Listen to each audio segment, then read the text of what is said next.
Bonjour.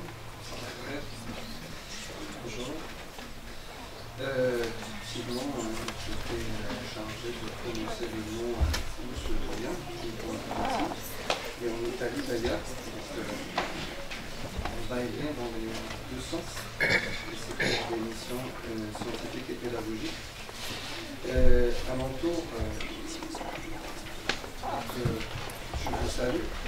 Alors, Madame la directrice du centre de formation des inspecteurs, et puisque la directrice est une femme, donc les inspectrices de l'enseignement à Rabat, Madame la présidente de l'Association internationale de la recherche en didactique de l'histoire et des sciences sociales, Monsieur le coordonnateur du groupe marocain de la recherche en didactique de l'histoire et des sciences sociales, Mesdames et Messieurs les enseignants et les enseignantes, chers collègues, donc issus des différentes institutions universitaires, des centres régionaux de métiers d'éducation et de formation, Mesdames et Messieurs les professeurs, inspecteurs et inspectrices relevant du ministère de l'Éducation nationale, chers étudiants, honorables présents. Alors, j'ai l'immense plaisir aujourd'hui.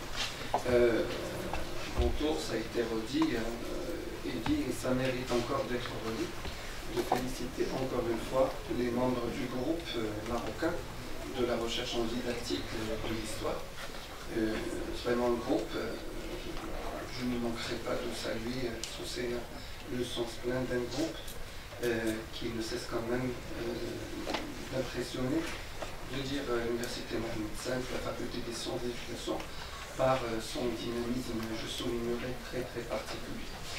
Donc, féliciter les membres du groupe marocain de la recherche en didactique de l'histoire et des sciences sociales, alors qui constitue dès lors une section, on peut appeler une section parce que je dirais c'est pas une première, une section de l'Association internationale pour la recherche en didactique de l'histoire et des sciences sociales.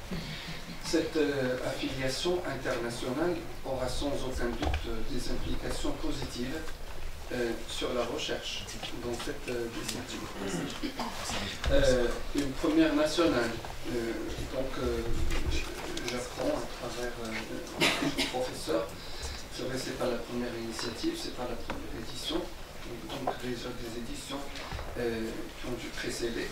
Mais on va dire officiellement, après la création de cette section, cette première édition est nationale et la prochaine, donc je crois, la prochaine édition de cet événement scientifique s'annonce à l'international.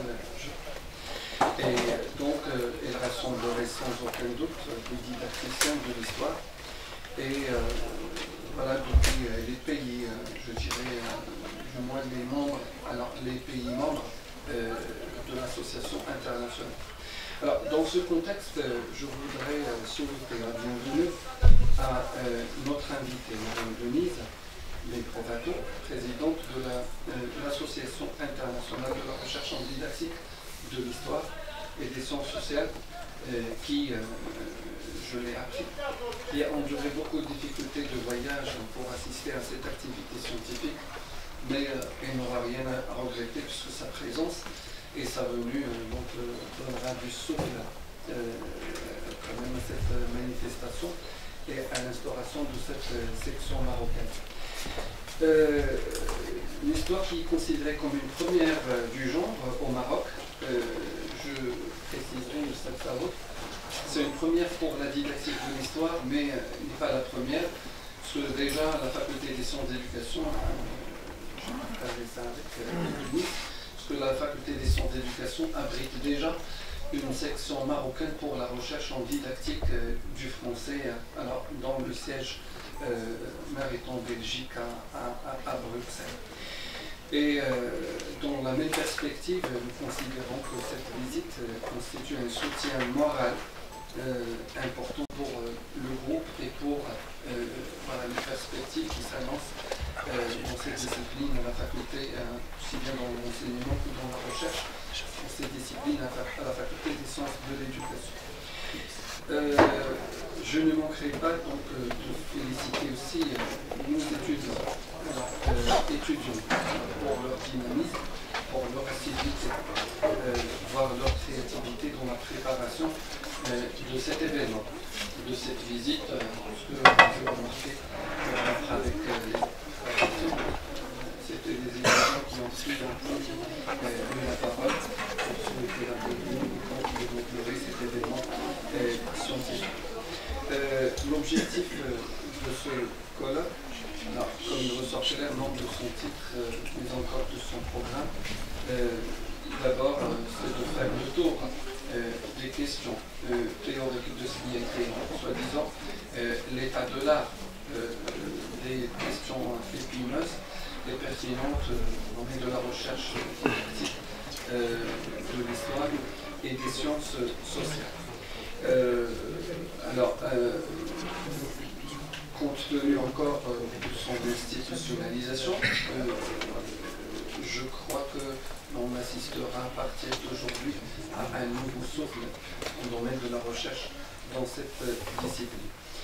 Et il est très intéressant, peut-être mes collègues le partageront avec moi, de rappeler que ce genre d'activité, à savoir le partage de certains membres de travaux théoriques, alors permettent d'abord d'identifier, d'historiser, de décrire, mais aussi d'élaborer de manière consciente et réflexive les contenus des disciplines scolaires, de les repenser, de les questionner pour voir les possibilités de les améliorer et de rendre leur enseignement et leur apprentissage chaque fois plus efficace.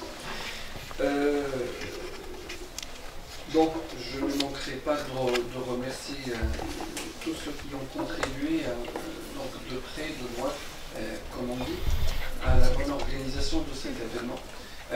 Tout le staff administratif, alors tous les enseignants, tous les membres du groupe de recherche pour la didactique de l'histoire et des sciences sociales. Et il y a lieu quand même de rappeler, parce que on est dans l'histoire, et l'histoire nous apprend à ne pas oublier et à ne rien négliger. C'est en rappelant l'histoire qu'on construit le futur. Il est quand même, il relève quand même une certaine dette morale de rappeler certains enseignants, quand même fondateurs de Mohamed Zaini, في مصطفى حسني إدريسي الأستاذ Rachid, واحد شكاري et d'autres qui ont fondé, excusez-moi, je suis en train de dire depuis un an, qui a été préparé par des soins du professeur Montparnasse. J'ai voulu partager avec notre invité. Voilà, c'est des noms parmi d'autres qui ont contribué largement, mais pertinemment aussi dans le domaine de la fondation de la recherche en didactique de l'histoire, aussi dans son enseignement, en encadrement, mais dans la supervision de beaucoup de travaux de recherche dans ce domaine. Voilà, je souhaite à tous les intervenants, à tous les animateurs, très bonne continuation. Et voilà, encore une fois, je félicite Sarah pour cette escale, qui est une escale, je crois, d'institutionnalisation qui, je répète, donnerait un certain souffle voilà, dans le futur proche, mais sans aucun doute moins. Très bonne journée et je vous remercie.